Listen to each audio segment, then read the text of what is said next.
Hello, hello, hello, everybody. Myself and Chewy are here to pop in and say hi because it's been a while.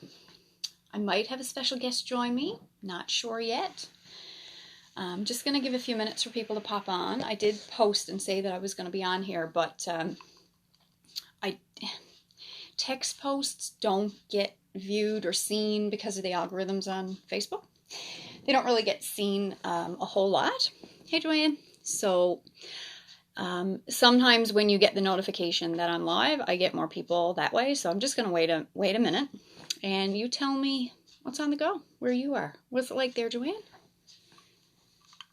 As me and Chewy are having some fake ice cap. It's actually like I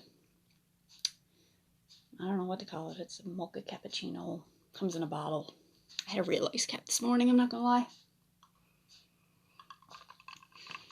Let's see, a couple of people are going to pop on. Okay. My special guest may not be able to join me, but we can, that's okay, Becca, we can schedule something to actually do a live if you want down the road when you actually get to watch this, because I know you're having trouble with your Wi-Fi.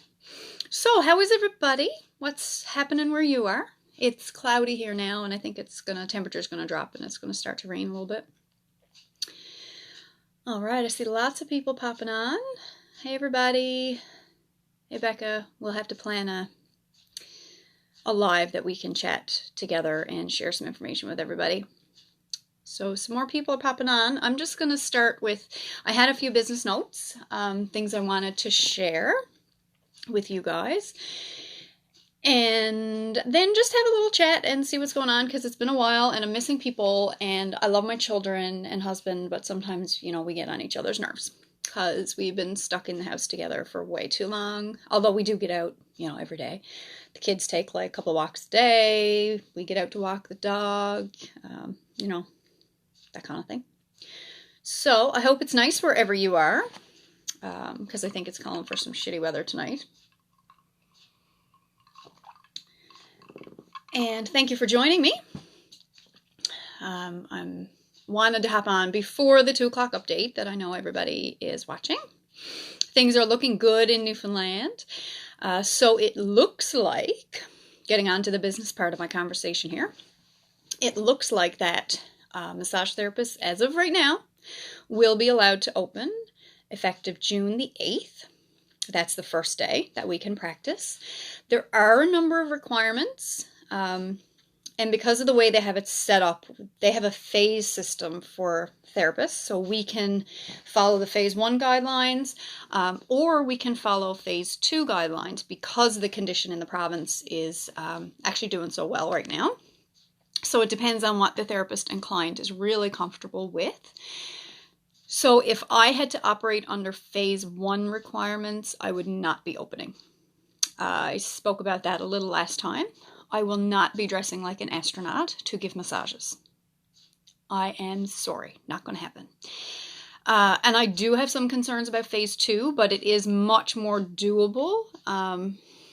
Certainly not going to be comfortable, but it's definitely doable and feels a little bit more workable. So as of right now, I will be opening, unless something changes between now and June the 8th. I will be opening, and hopefully not having to dress entirely like an astronaut. Therapists will be wearing masks and goggles or face shields. I will be wearing goggles and a mask. I will be wearing an apron. I will be allowed to use my elbows and forearms. Oh, thank you. I'm a cute astronaut. It's not recommended, but we can forego the gloves.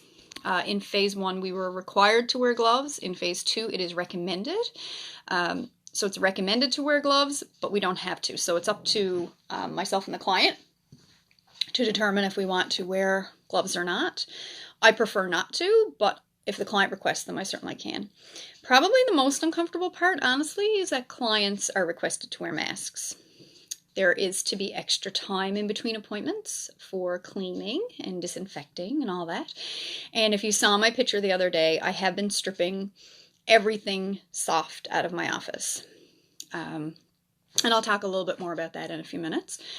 So the way it's going to happen for me is anyone who was booked, I'm going to enable online booking. I've told you that before, because if not, I will be attached to my phone and it will probably start to smoke and blow up. And I simply just can't be on my phone taking appointments all the time. So I will enable an online booking system. I may keep it. I don't know. I'll see how it goes. The people who were scheduled appointments the week of the shutdown or immediately following, who had appointments that got canceled, will receive the link first.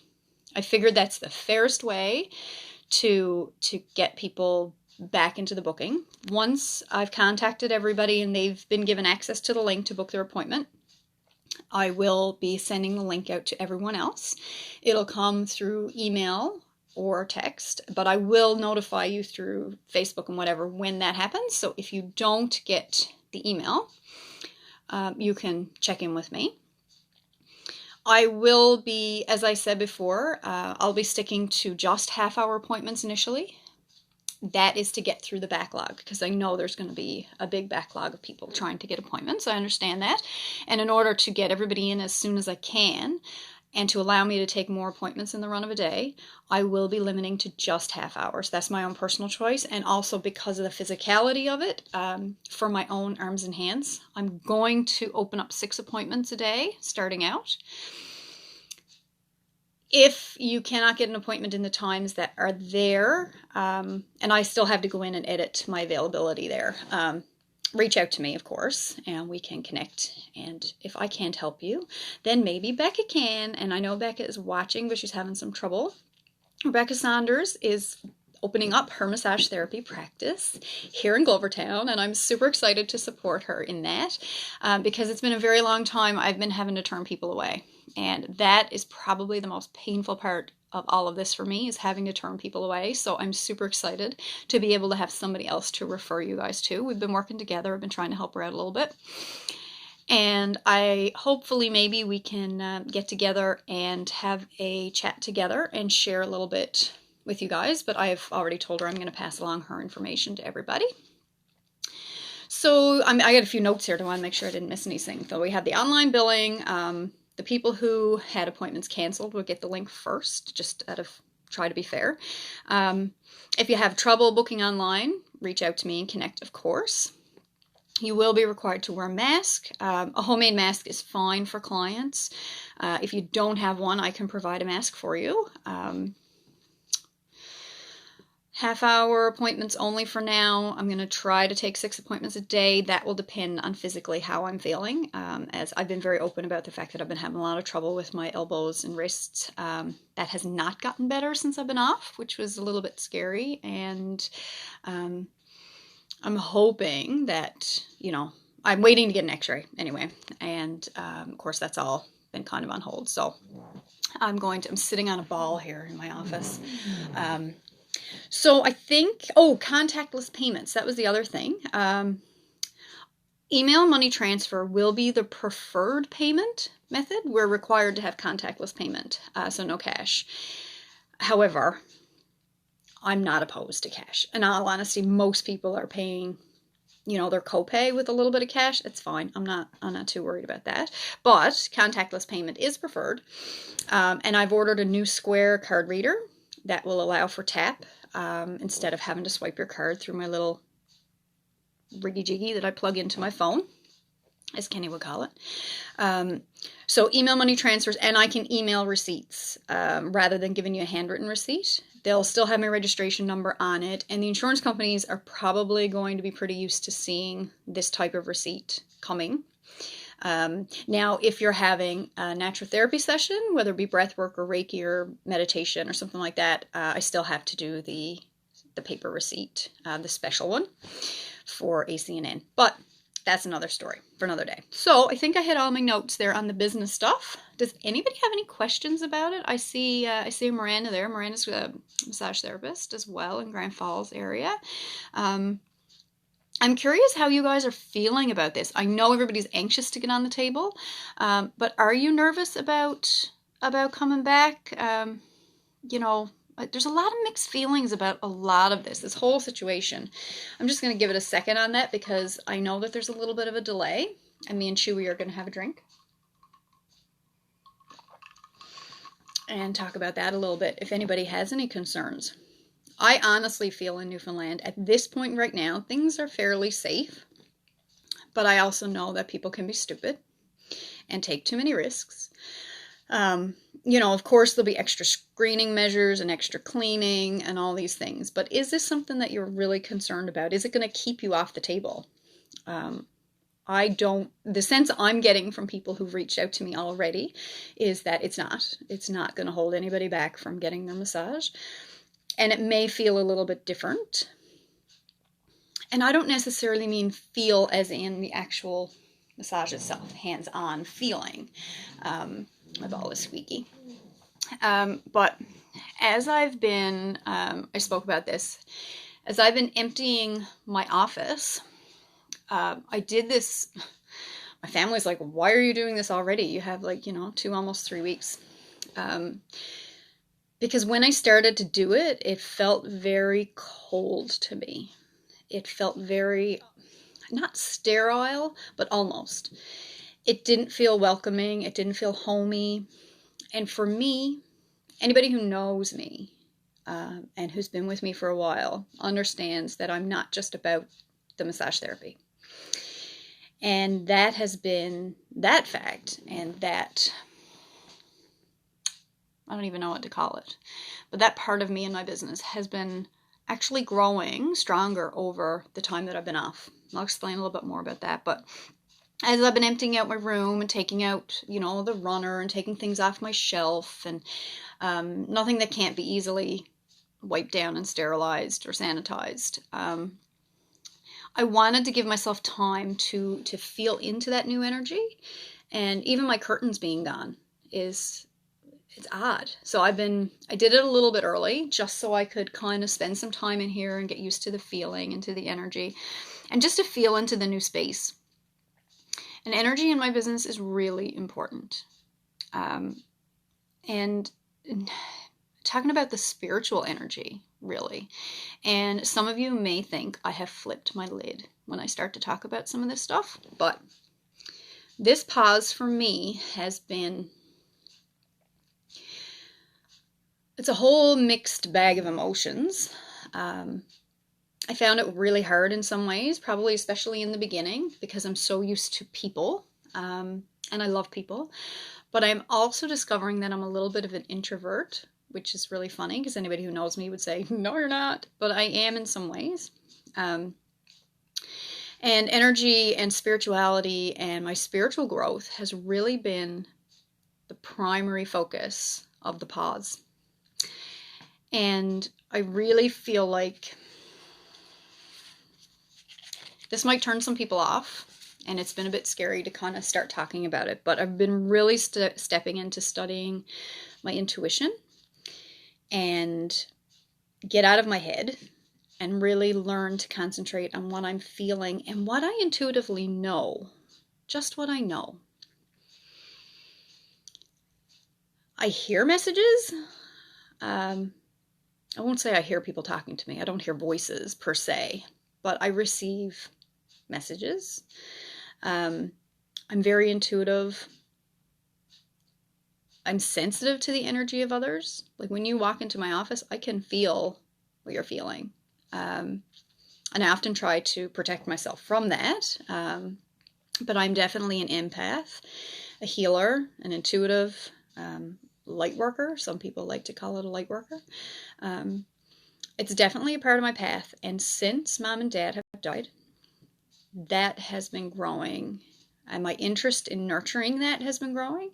And also, probably because I felt nothing for so long. And I really went through what's considered to be a dark night of the soul, they say. And it's really when you're really at the bottom and you really start to explore who you are, where you came from. And for me, it's become an unbecoming, an undoing, an unconditioning. I've spent all my life really trying to please people, follow the rules, fit in, and it hasn't served me well. And I'm going to tell you a really funny story. Maybe not haha funny, but there's been an odd gift in losing mom and dad. I know that sounds really strange, and I certainly wouldn't, would never wish them to be gone. But I don't believe they're gone, and I've tapped into a lot of that. And one of the things that upset me the most after mom died was that I couldn't feel her presence. I thought I would, and I couldn't. And I thought I would because I've always had that intuition. But I realized that's probably 5 years. That's been dulled significantly because I've been in survival mode. Dad was sick for a couple of years before mom got diagnosed with her brain tumor. And then after mom died, it was taking care of dad and taking care of all the details. And as you all know, it's been left up to me. I've been alone in this process. Not alone, because I've had incredible support, but in terms of a lot of the things, I've been alone, and it's felt very lonely. So I really was feeling nothing. I was numb. I was in survival mode. And this pause has allowed me to take the time that I didn't take. Because I'm a people pleaser, and I always worry about letting people down. Dad was buried on Saturday. I was working Monday. I came home and I was working again. You don't take time. I took enough time, I figured, when mom was sick, and I couldn't afford to take any more time. And people were depending on me, and you don't want to let anybody down. And while this pause has been difficult for a lot of people, it's been a huge gift for me because I've been able to stop. I was forced to stop, and in the beginning, I found that really difficult. But I've been allowed to stop with no pressure. A part of me put some pressure on myself and felt like I was wasting the pause by not doing this and doing that and finishing this project and reading this book and blah, blah, blah, blah, blah. But I was doing what needed to be done. And I've been feeling again, thankfully. Still a lot to come. I get emotional all the time now, which I haven't in a very, very, very long time.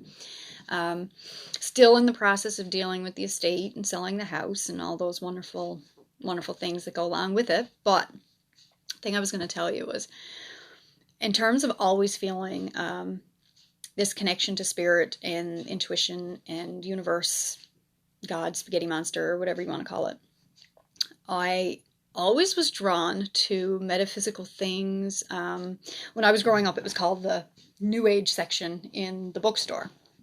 And I always wanted a set of tarot cards. My mother was horrified. Being a good Catholic, having been in the convent, Sister Mary Rose, she was a nun right after high school. It was against my religion, I was told, and she was horrified at the thought of me having a set of tarot cards. Ironically, a number of people in my family have seen spirit, and my mother's being one of them. And even at my grandmother's funeral, the day of her funeral, she was seen. So I know you're all thinking, yep, she's totally lost her mind. But I always wanted a set of tarot cards. So last May, when I was in town doing my Thai yoga therapy training, I went to Chapters this day, and I was really annoyed with Dad because he was home and he was drinking. And I said, I'm not going back to the house after my training today. I'm going to Chapters. So I went to Chapters, and of course I was drawn to the tarot and oracle cards. And I found this set of cards that I really wanted, but I wouldn't let myself buy them because I was afraid of what Mom was going to think. Now, at this point, Mom had been dead almost 6 months. So I went back to my class again the next day, and I spoke to one of the girls. And I was really in a great community at that point, a great group of women who really understood energy work, and it was just such a non-judgmental space. And I talked to one of the girls who's a yoga teacher and told her the story of the oracle cards, and she said, you need to go buy them. They're speaking to you. You need to. You're feeling their energy. You need to go get them. And I was like, okay. Anyway, I went back to the bookstore again. Needless to say, I left with the box of oracle cards. And over the last year, I've been learning a little bit more about them, how to use them. They're actually right here. And the ones that I bought were this set here. It's all about the chakras. And this was even before I actually took my Reiki training. The chakras are energy systems in the body that can get blocked and create issues in the body. But that's another story for another day. So I've been working a lot on that, and it led me into my body-mind coaching program. And in the beginning of that, I was very frustrated again because I couldn't hear what my body was saying to me. I couldn't feel into the energy of my body because I was stuck in my head. So this whole process has been an unbecoming, an undoing of who I've been conditioned to be, removing the mask that I wear. And I want that spiritual part of me that is growing and evolving to translate into my business. And I know some people will not understand that and will not want that. And it's scary to put it out there and say, this is the direction that my business is going. I'm still offering massage, of course, for now at least, as long as my body will permit. But it will be more energy and spiritually focused. It'll be more holistic in the sense of you come in with a bad shoulder, but if I just treat your shoulder, you're going to come back in 2 weeks, 3 weeks, a month's time with the same bad shoulder.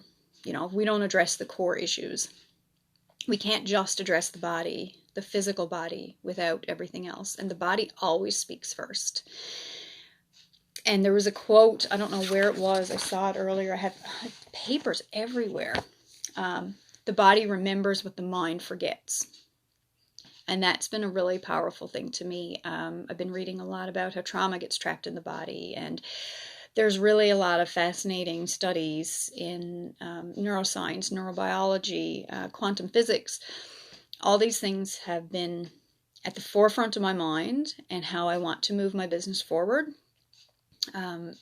I am going to be talking about the oracle cards. I'm going to start sharing a daily, I don't know if it'll be daily, at least be once a week, doing some oracle card postings.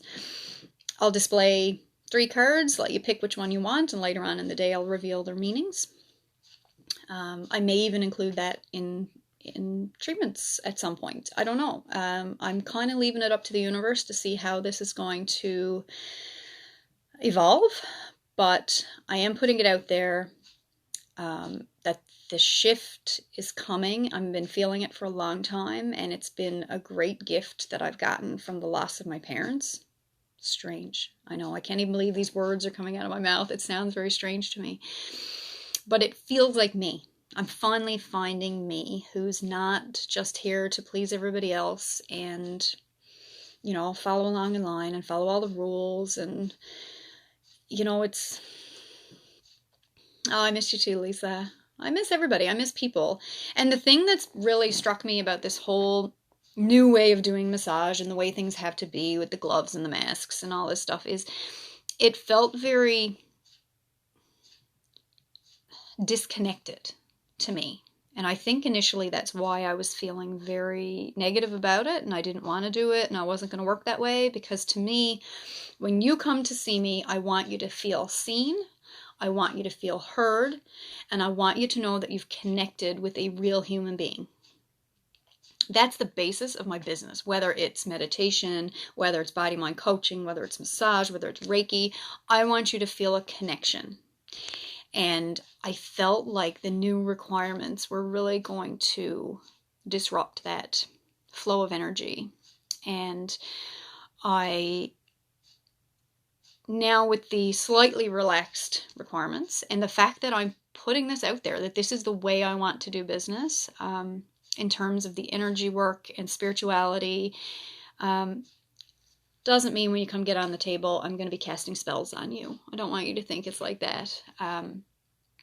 But it is something that's important, and it's a part of me. And I've discussed this with some of you. You know, I've talked about things since my parents died, and there's been some interesting conversations. And I know that the people who are meant for me will be with me. And I know the people who this doesn't resonate will go somewhere else and leave room for greater things to come in. And that's okay. Everybody's looking for something different. Everybody needs something different. And in order for me to live in alignment and to live body, mind connected, maybe I should cast spells.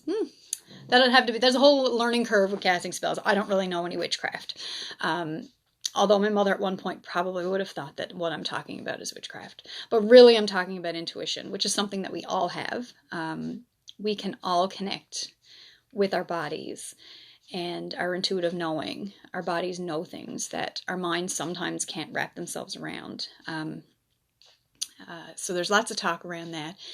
If you're not comfortable coming and seeing me and getting on the table, we can still work virtually. I can still do that. And I've been doing a little bit of that over this time and practicing some of the body-mind coaching and the reconnecting with the body. And it's been really powerful because sometimes we tend to rely on the old ways of doing things. And this has forced us to really open up to new possibilities. And I've learned that you can connect and you can feel people's energy through a screen, which, I mean, who would have thought, you know? I don't know, it's crazy. This has gone way longer than I had anticipated, but I love it if you guys would post any questions or comments. If there's anything you want me to clarify, please post it below. You will be hearing more from me. You will notice some changes on my Facebook page, on my Instagram. I promise you I have not totally flipped my lid and gone completely insane, but this is authentically me. This is what I'm about and who I am, and I'm just kind of learning and nurturing some of that.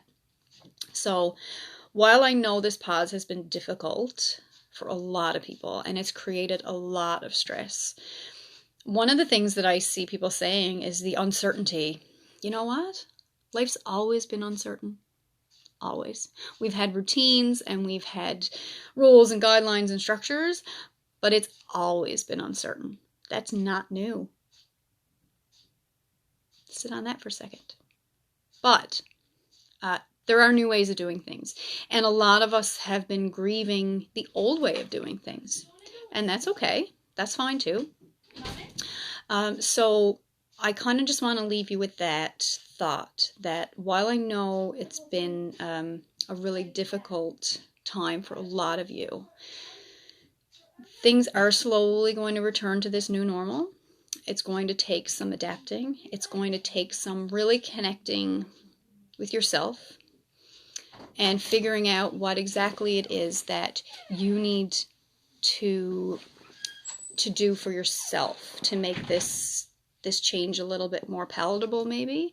And, you know, you see the pause about what, you know, when we return to normal, we really need to consider what's worth returning to and what's not. So hopefully there's been some valuable lessons here in this, and that you've been able to at least enjoy some aspects of the pause.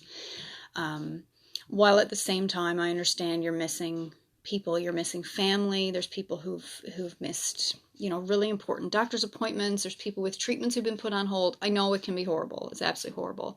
But if we look for the blessing in it, they're there too. I know sometimes it's hard to see them, but they are there. So that's a really long time for me to talk about a lot of these things. If you want to go back to the beginning, I'm talking about the business stuff. And now more recently, I've been talking a lot about spirituality and intuition and energy and how I want my business to look moving forward and how scary that is because I know it might turn some people off. But it is what it is, and I am going to trust the universe that will send me the people that I am meant to have in my life and who will support my business in the way I need to be supported. Life is too short to live for everybody else. I've learned that. So on that note, please post your questions and comments below. I know this is a long video, but I hope you have a great day, and I will be seeing you all soon, and there will be more frequent updates coming. So I love you all. Have a great day, and I'm wishing you all lots of love and positive energy vibes coming your way, and I will be seeing some of you very soon. All right. Have a great day, guys. Mwah.